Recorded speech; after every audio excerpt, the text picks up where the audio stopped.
हम भी इतनी आसानी से इस देश के अंदर कारपोरेट के गुलाम होने वाले नहीं। रामलीला मैदान में हमारा महापंचायत शुरू होगा।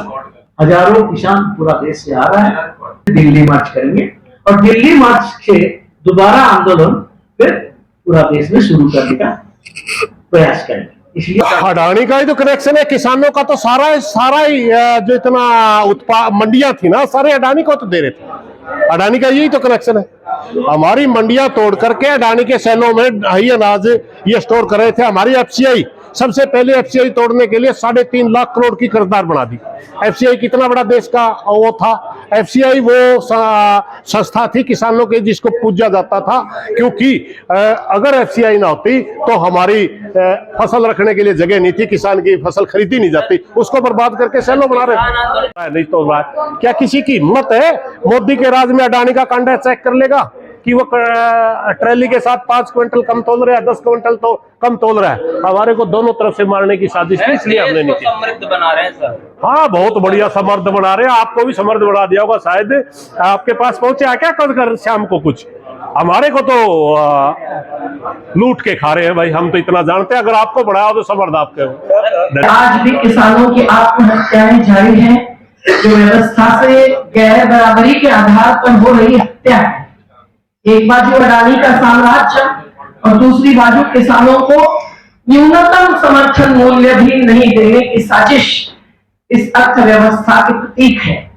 आज टैक्स करोड़ों अरबों रुपए लॉकडाउन में भी कमाने वालों पर सही नहीं लगाते हैं, लेकिन अन्य खाने की चीजों पर भी टैक्स लगाने की हिम्मत मोदी सरकार कर रही है।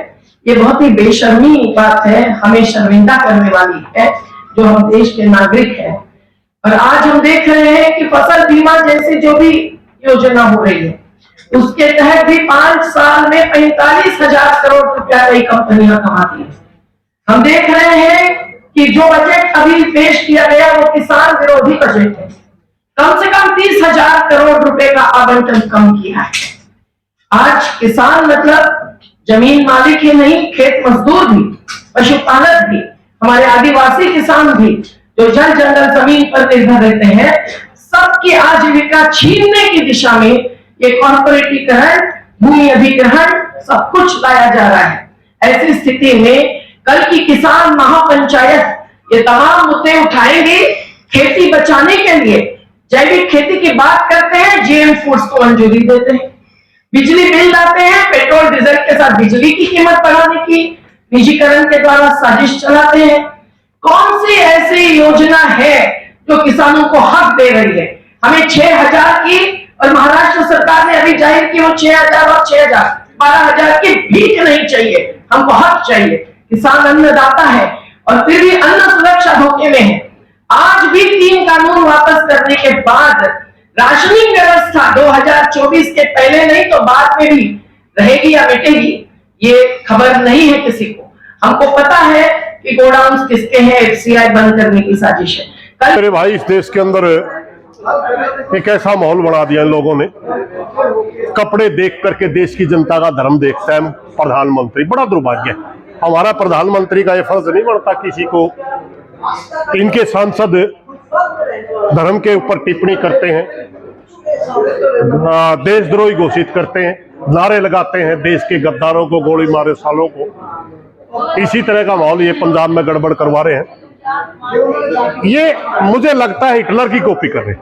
एक जमाना था, हिटलर का मानना था कि वो आर्य सबसे सर्वश्रेष्ठ जाति है, इसको छोड़ करके बाकी सबको मार देना चाहिए। ये मुझे लगता है हिंदुत्व के नाम से, वैसे मैं हिंदू हूं, मगर इनको लगता है कि हिंदुत्व के नाम पर बाकी सबको प्रताड़ित कर लिया जाए और एक बहुत बड़े वर्ग को संतुष्ट करके लगातार शासन करने के नाम पर ये देश के अंदर एक गुंडागर्दी का माहौल ये लोग पैदा कर रहे हैं, जबकि ये देश सबका है और हम चाहते हैं ये देश हिंदू, मुस्लिम, सिख, ईसाई ये एक सुंदर गुलदस्ता है। सरकार A2 के तहत एमएसपी दे रही है। हमारी बहुत लंबे समय से मांग है C2+50। दुनिया के अंदर अर्थशास्त्र में 2 फार्मूले होते हैं, एक होता है लागत के ऊपर, एक होता है मूल्य सूचकांक के। मूल्य सूचकांक के ऊपर जुड़ी होती है कर्मचारियों की तनख्वाह, जितनी महंगाई बढ़ती है उनकी इतना ही महंगाई भत्ता बढ़ा दिया जाता है। मगर जो उत्पादन करता है, जैसे कोई इंडस्ट्री है या हम किसान है उत्पादन करते हैं, ये यहाँ फार्मूला काम करता है लागत का। ये C2+50 है, कॉस्ट ऑफ कल्टीवेशन प्लस 50%, यानी अगर हमारा 1 रुपया लागत आएगा तो 1.5 रुपये दे दिया जाएगा। ये सारी की सारी मदें जोड़नी होती हैं इसमें, जितनी हमारी उसमें इनपुट है, जितना हमारा उसमें जमीन का रेंट है, जितना हमारा जो हम व्हीकल यूज करते हैं ट्रैक्टर वगैरह, उसका डेफिशिएंसी है जो घाटा होता है, सारी लागतें जोड़ करके वो 1 रुपया बढ़ता है, उसके ऊपर 1.5% हम मांग रहे हैं। ये फार्मूला हमने नहीं, ये कृषि वैज्ञानिकों का बनाया हुआ फार्मूला है कि कृषि आयोग गठित हुआ था उस समय मनमोहन सिंह की सरकार में, उस समय वो रिपोर्ट आई थी, उसमें उसके अध्यक्ष स्वामीनाथन जी थे, इसलिए हम स्वामीनाथन आयोग की रिपोर्ट के तहत उसको बोलते हैं। जबकि सरकार ने जो फार्मूला लेके A2 है, A2 किसी भी यूनिवर्सिटी का दिया हुआ फार्मूला नहीं, किसी भी आपका आयोग का फार्मूला नहीं, किसी भी मतलब आप कहीं भी उसको जस्टिफाई नहीं कर सकते कि फार्मूला सही है। वो अपने आप वित्त मंत्री बना के लेके आ गए। इस फसलों की MSP तय होती है, उसमें भी 8-9% किसान को MSP मिल पाती है। इसलिए हमारी खरीद की गारंटी का जो कानून हम मांग रहे हैं, देखिए हर साल लगभग 3 से 4 करोड़ रुपए का, 3 से 4 लाख करोड़ का नुकसान मात्र 23 फसलों को होता है। और देखिए 23 फसलें हिंदुस्तान के किसान की मात्र आपको मैं बताऊं 20 या 25% ही है।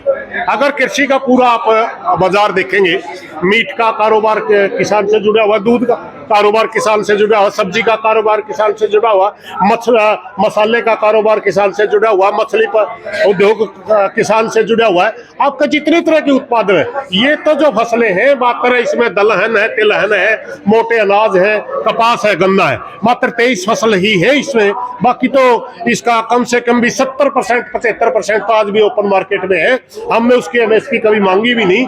इतना जरूर हम कहते थे कि MSP के गारंटी का कानून लो और बढ़ाओ, और उसमें हर साल 1-2 फसल जोड़ते चलो, ताकि किसान, देखिए आज हमारा प्याज की क्या दुर्गति है, टमाटर की क्या दुर्गति है। अगर इनका MSP होता तो किसान शायद सड़कों पर ना रुकता, आत्महत्या करने पर मजबूर।